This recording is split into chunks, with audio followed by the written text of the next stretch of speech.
don't know about the what rumors, right? They say, nah, I ain't gonna say that. I heard about that though, but I ain't about to say that. But What was I ain't it? about to say on my. Did you and Diddy? You and Diddy? Yeah. Yeah, you and Diddy. You and Diddy You what? and Diddy. No. They said he was. Him and Diddy what? I'm just saying the rumor. I ain't never heard this, YK. They said he was. How you knew that? How you Now I'm about to Google because I ain't never heard this one. Yeah, because that's the nobody would ever say that one. Oh, That's like, yeah. I'm not So saying here that. goes envy. They said that he said he was Diddy's boy toy. Yeah, What? I was in Jamaica with him. Oh, I see it now. See? I just wanna die. That's what I wanna do. I wanna die. That's what I wanna do. I wanna just crash out right now and just like this like life. I swear to God. YK Osiris can no longer stay out of the public eye as his past TIs to Diddy have come back into focus, putting him under serious scrutiny. Recently, his child's mother leaked some surprising recordings that revealed much more than expected, including footage linking YK Osiris and Diddy shortly after a secret trip to Jamaica they believed had been buried. Let's revisit that trip because that's where it all started. In 2021, YK was going through a rough period. He went on Instagram and admitted he had to sell all his cars, his Lamborghini, Rolls Royce, and even his Cadillac. He said the tough times had humbled him. Yes, man. I sold my Lamborghini. I sold my Rolls Royce. I sold my Cadillacs. Yes, sirski. I ain't gonna lie. This thing humble yourself. I ain't gonna cap to you. I got a floss for you niggas, bro. Nigga already got it. I ain't got a floss for you niggas, man. And the public believed him. He seemed determined to stay low-key and rebuild his finances. But soon after, he unexpectedly appeared at a luxury villa in Jamaica, enjoying an extravagant lifestyle. YK tried to present it as a personal retreat, but he made a mistake. He reposted a picture of Diddy swimming shirtless in the exact location where YK had recently shared his own vacation photos. In addition to that, he uploaded a photo of himself getting a naked massage, captioning it about listening to Diddy's advice and enjoying fresh fruit.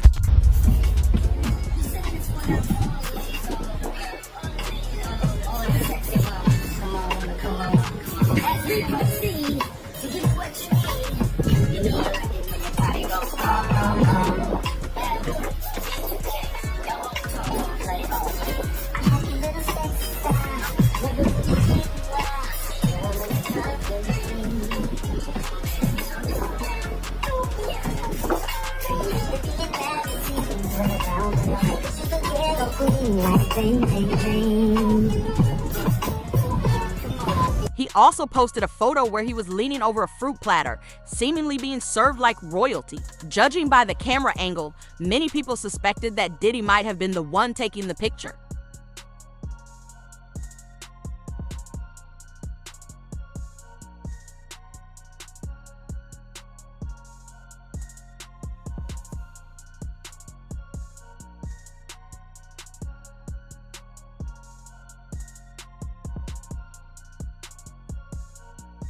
This reminded people of the time Meek Mill was caught on video calling Diddy daddy.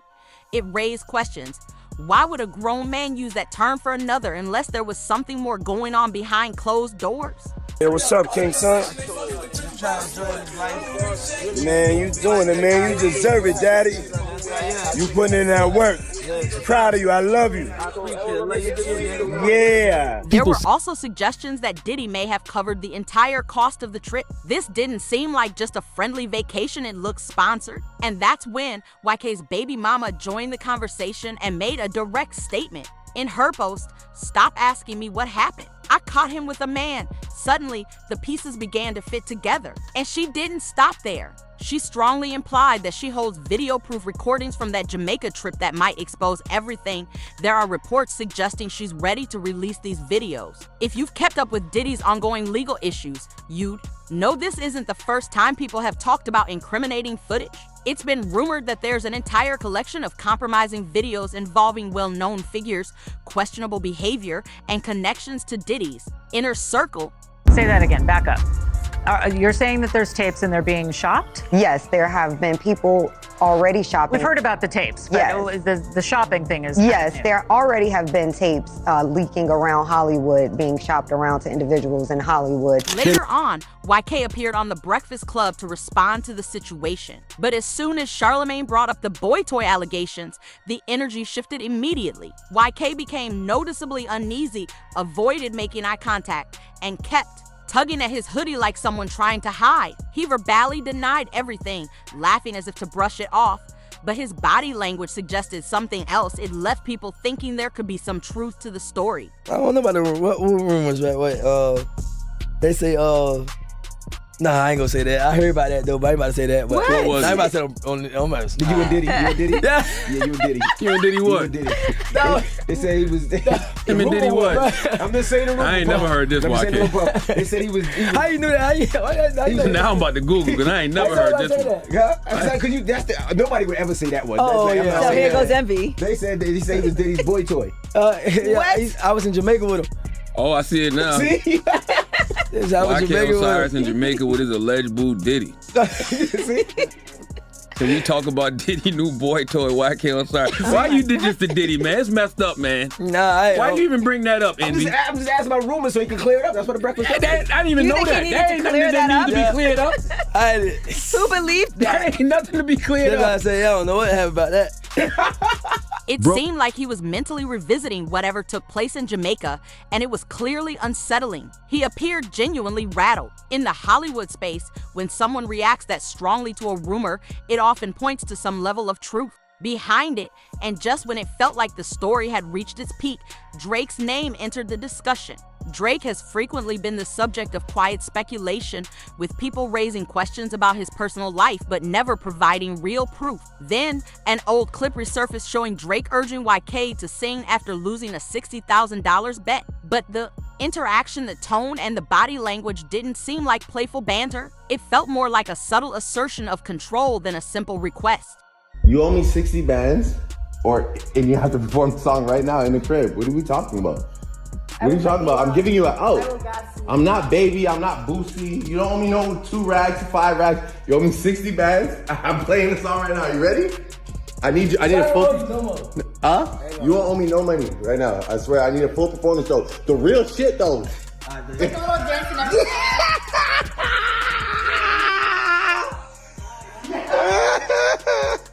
I'm serious. You just gotta be ready. Oh, again. One viewer summed it up plainly. Drake just pulled the biggest power move I've ever seen. When you look at the full picture, YK's financial struggles, the luxury Jamaica trip, his connection to Diddy, his child's mother's allegations, the rumored recordings, his uneasy appearance on The Breakfast Club, and now Drake's involvement, it starts to seem like more than just bad press. It appears to be part of a larger system involving influence, secrecy, and pressure that's slowly coming to light. If those tapes are ever made public, a lot of these so-called boys' trips might be seen from an entirely new perspective. YK Osiris seems to have been pulled into something far more complicated than most people initially thought. What first appeared to be simple clout-chasing, unusual posts, uncomfortable interviews, and hanging out with big names like Drake and Diddy now looks like a situation he may not have fully understood until it was too late to walk away. People still remember those moments when YK was being publicly teased, the sit-ups on the private jet. You struggling? You struggling? With them push-ups? The forced singing after losing a $60,000 bet, Drake's subtle jabs, and even his haircut that mirrored the Certified Lover Boy album design.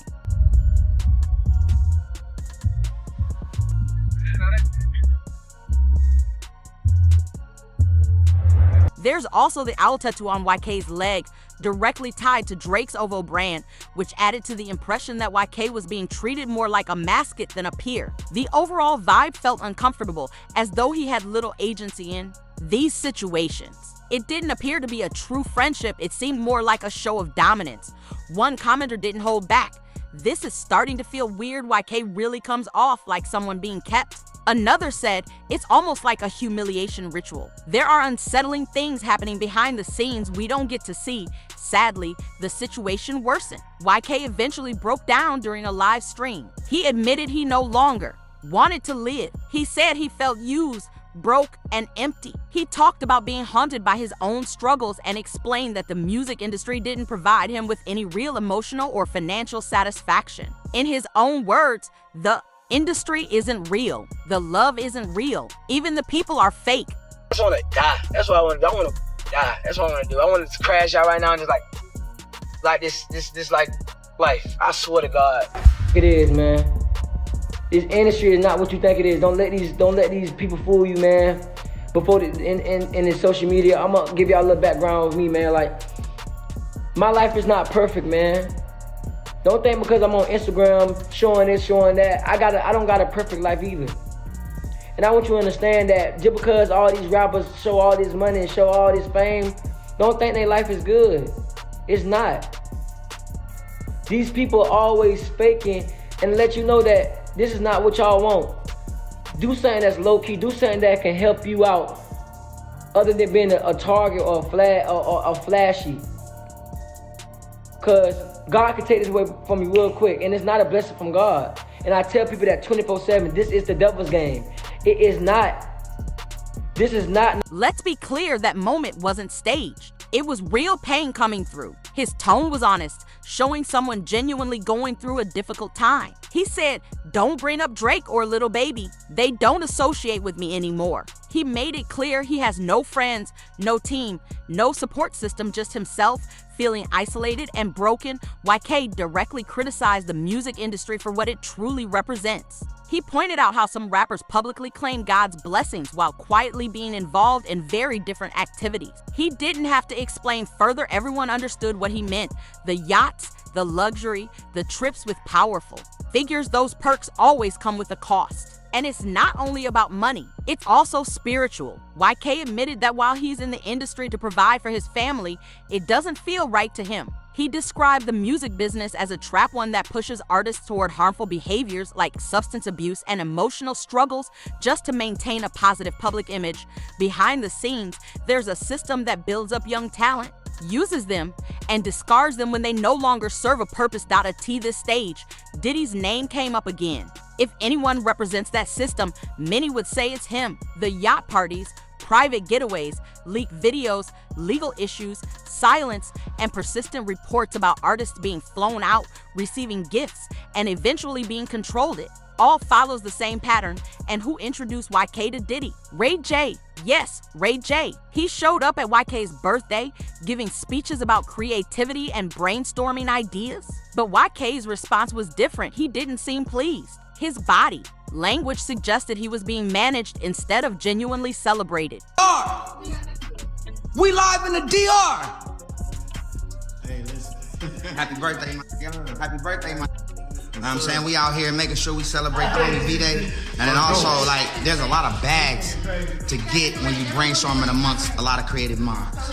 So we all tapped in. The man standing behind Ray J was actually getting more camera focused than YK himself. It seemed like YK had faded into the background, no longer seen as the main figure. This brings us back to what YK's child's mother revealed. She claimed she caught him with a man and says she had tapes. Sources suggest these are tied directly to that Jamaica trip, the same trip where Diddy was present and where YK was seen getting massages, eating fresh fruit, and enjoying a luxurious lifestyle.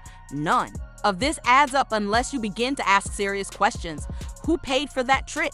Why is YK constantly surrounded by powerful men with questionable reputations? Why does he continue to experience public embarrassment while appearing emotionally worn down in private? Then there's Sloan Bella, the psychic. Normally, people might ignore this type of commentary, but in this case, her words struck a chord. She wasn't focused on misconduct. She spoke about rituals and energy being extracted. Take it. And I'm gonna put it this way. Once she ended up dead, okay, Kim Porter, when she died, and they use the word dead wrong, because when we pass out of this physical existence, we are not dead. Dead is the absence of God in your life. So to step away from God okay, and your soul is to be dead, we pass out of our physical body, as Kim did.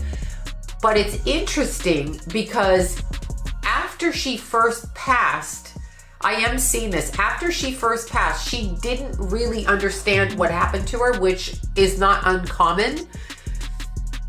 And I feel like P. Diddy tried to hook into that energy to keep her energy close to him here so that he can kind of wear her energy. She explained how people can be used to uphold the power and wealth of those at the top. According to her, Kim Porter had been writing a book about this before her passing. Kim reportedly discovered that it wasn't just about private relationships. It was also about spiritual exhaustion and energy being taken from individuals. Let's take a step back, because when you trace YK's timeline, things begin to connect. Before he became fully involved, he was releasing music and getting solid industry backing. Now, he's barely visible. His Instagram lives often show him crying, his interviews feel empty, and his eyes seem distant, as if who he really was has been stripped away, leaving behind a hollow version of himself. One viewer summarized it by saying, YK Osiris woke up, but once you make a deal with the devil, there's only one way out: blood in, blood out. The music industry is controlled by billionaire networks. Another person observed that while YK often smiles and has a bright smile, it never seems authentic. His smile appears to be a cover for deeper pain. At the same time, Diddy's empire seems to be under serious strain. And if the ongoing reports are accurate, YK Osiris could be the one who ultimately exposes everything. Some sources suggest YK wasn't just a bystander. He may have been directly involved in some of the most exclusive and secretive gatherings. These weren't ordinary Hollywood after-parties. These events reportedly operated on a much different level, with claims of ritualistic behavior. In these circles, the influential walk in with clean reputations and leave with hidden burdens. Descriptions of these gatherings paint a disturbing picture: openly held but with tight security. Phones were taken away upon entry, and access to certain rooms was restricted to a very limited Former group. assistant Deshaun Diddy Combs speaking out in the new interview with new allegations about wild parties and use. We usually had a laundry list of items that included lights, alcohol, ketamine, Molly. Those requests started to become more frequent. If you were allowed inside, you were either part of the event or became the entertainment yourself. One of the most outspoken critics of these alleged activities is Ailey Carter. She had already been calling out Diddy before the lawsuits became widely known. We have Justin Bieber must speak about this, you guys. He's apparently unfollowed all of his closest Hollywood managers, even the bodyguard, in a sign that some people are saying is more evidence of the Diddy fallout. Initially, many dismissed her as seeking attention, but over time, her statements began to align with other people's accounts. Ailey claims she was treated as a disposable party guest while still underage. She says she was passed around among powerful men without protection or consent, surrounded by people who either participated or simply watched. I was a party favorite. What does that mean? I was a party favor. I was somebody you could take off the table. So you're telling me they set children? I set children on a table.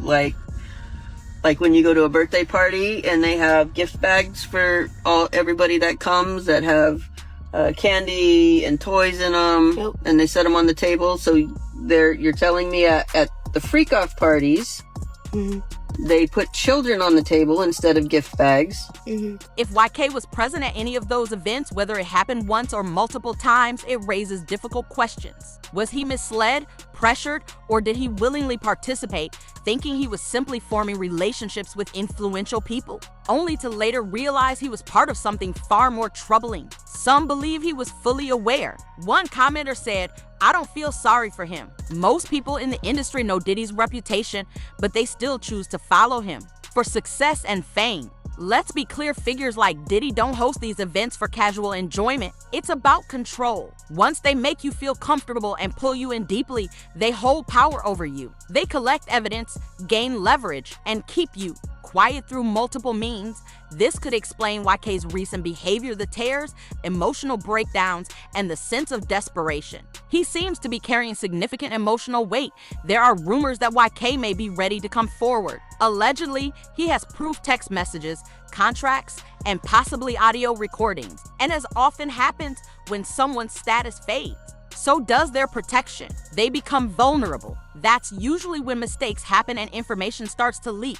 But the reality is harsh.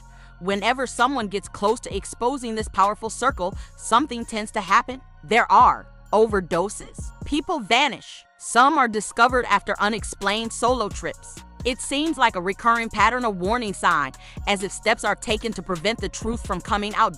So now, a question isn't just what YK knows. The real issue is whether he'll be able to share it. Because if he does, if those tapes are released, if he starts identifying names, it won't stop with Diddy. It could set off a wider chain reaction. Was YK a victim, or did he willingly enter a situation where he ultimately lost control? And if he truly has evidence, what's holding him back from making it public? Is it fear, loyalty, or something more serious? Share your thoughts in the comments. Let's talk about this, because this story is far from over. And if those tapes actually exist, who might be next?